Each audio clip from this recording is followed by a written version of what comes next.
Philippine-American War, bahagi ng kasaysayan na nakaukit sa puso ng mga Pilipino. Bagaman natapos ang pananakop ng Espanya sa bayang Magiliw, napasakamay ito ng bagong manlulupig. Sa loob ng ilang taon, hinarap ng mga bayani ang pinakamalakas na puwersa mula sa kanluran na mas liyamado sa bilang ng sundalo at lakas ng pasabog. Siguradong manginginig ang iyong kalamnan sa maririnig mo na mayroong grupo noon sa Pilipinas na kinatatakutan ng mga Amerikano.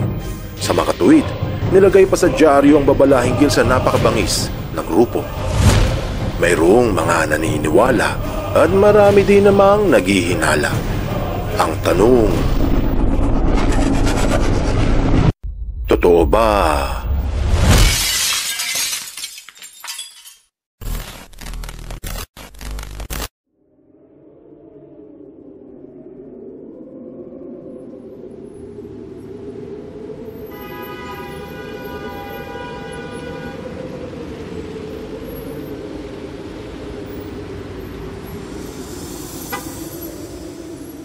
Hindi may pagkakaila na mas malakas ang militar ng Amerika sa anumang mandirigma noong unang panahon.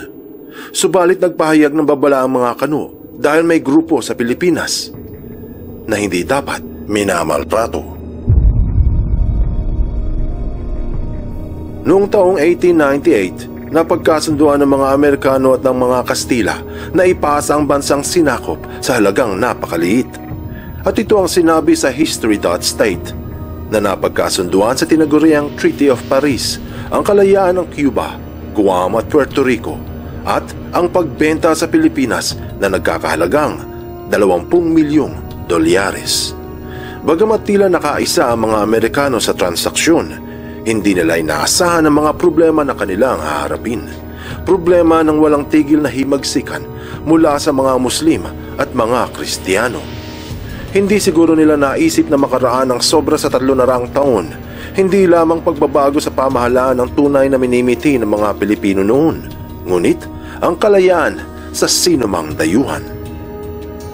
Kaya mula noon, imbis na tumahimik ang gulo sa bansa, nagpatuloy ang maraming rebelyon na natunton sa Philippine-American War na kumitil sa libo-libong katao. Kung hindi ka makapaniwala, ito ang ulat ng History Central. Nang mga rebelde na lumaban sa Espanya ay nagpatuloy ng pakikitigma laban sa militar ng Estados Unidos. Ayon sa pahayag, tumagal ang giyera hanggang 1913 at 4,200 na mga sundalong Amerikano kasama ang 20,000 na mga rebelde at 200,000 na mga Pilipino ang mga namatay. Yung iba sa gutom, yung iba sa sakit. Kasama sa mga madugong labanan ay ang Battle of Manila, laban sa mga Kristiyanong rebelde, Battle of Budbagsak, laban sa mga Moro, at marami pang iba. Subalit ang mga Bolo, Kalis, Sibat at Balisong ay walang kalaban-laban sa mga makabagong sandata noong panahong yun.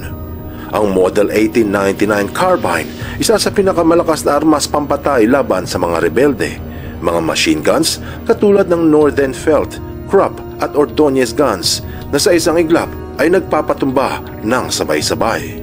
At iba pang malalakas na pasabog na noon lamang nasaksihan sa bansa.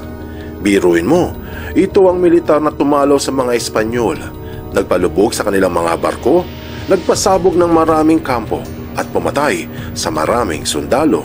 Kaya maraming bayani ang nagbuwis ng buhay upang makamtan lang ang tinatanaw na kalayaan.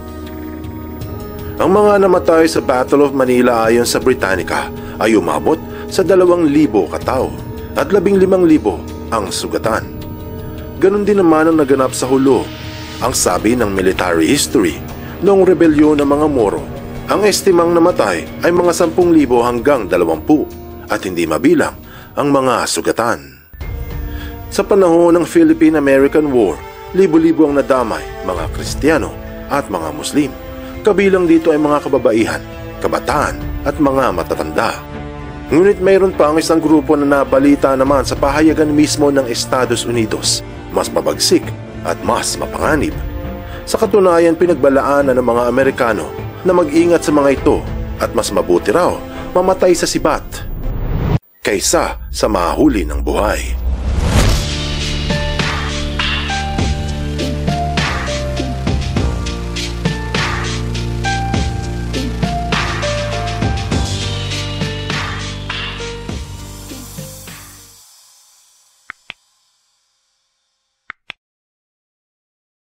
Bakit kinatatakutan noon ang Mandaya at Manobo?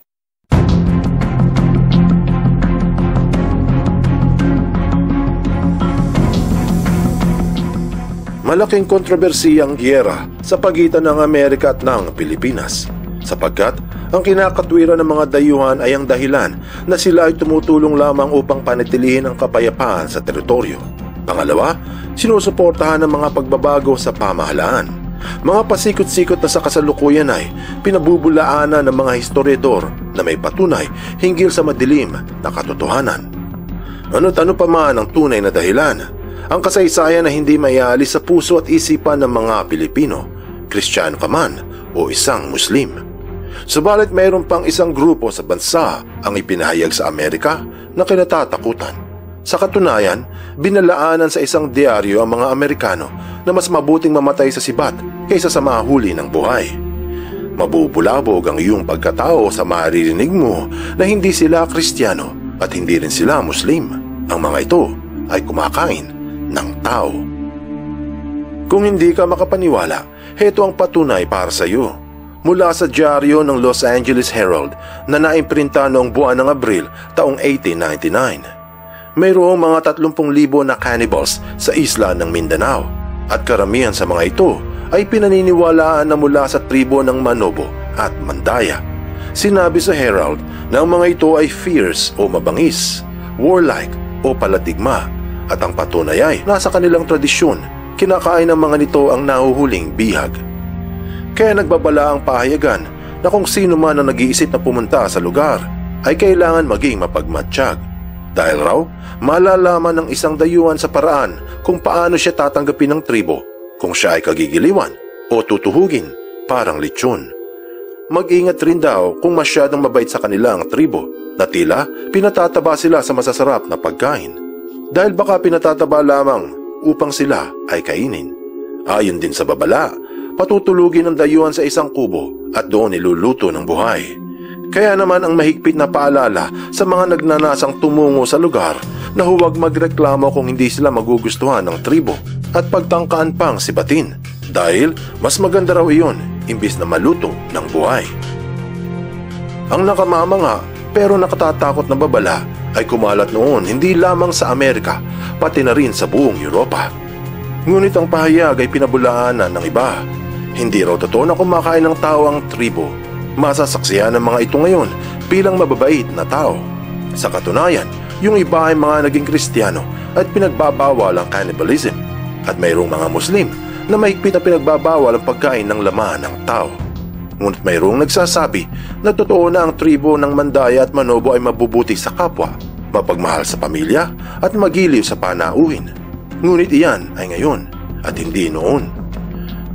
Sinabi sa California State East Bay University na ang mga Manobo na pinanggalingan ng mga Mandaya ay mula sa lahi ng Austronesian o mga mula sa ibaba ng China o sa isla ng Taiwan. Ito ang sinasabing patunay na ang tribo ay dating kumakain ng tao dahil yung ibang mga Austronesians ay mga cannibals. Ganun pa man, marami ang tumututol dahil sa magandang imahe ng mga tribo at ang babala ay wala raw basihan. Marahil hindi nga tumpak ang kinatatakutang babala mula sa Amerika dahil masasaksihan ang kabutihan ng mga Mandaya at Manobo. Sa kabilang banda naman, may posibilidad na mayroong mga mula sa tribo noon na talagang kumakain ng tao. Hindi man lahat, pero naging impresyon na ito ng mga dayuhan sa lahat ng tribo. Kaya lumabas ang babala. Ano't ano pa man ang katotohanan, kung susumahin, wala sanang karahasan na naganap noon sa Battle of Manila at rebelyon ng mga Moro kung ang mga dayuhan Kastila, Mano o Kano ay may natatanging respeto sa mga Pilipino. Anong aral ang mapupulot dito? Ang digmaan sa pagitan ng Amerika at ng mga Pilipino ay patunay na ang kalayaan ay mahalaga. Kristiyano man o Muslim, nararapat na igalang ang nasasakupan ng iba.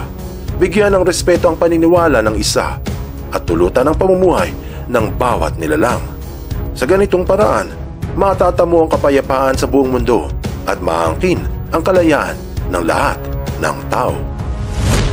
Buksan mo ang iyong isip at hayaang lumalim pa ng lubusan ng iyong pangunawa sa mga kasaysayang kapupulutan ng maraming aral. Tandaan, katotohanan ng susi sa tunay na kalayaan.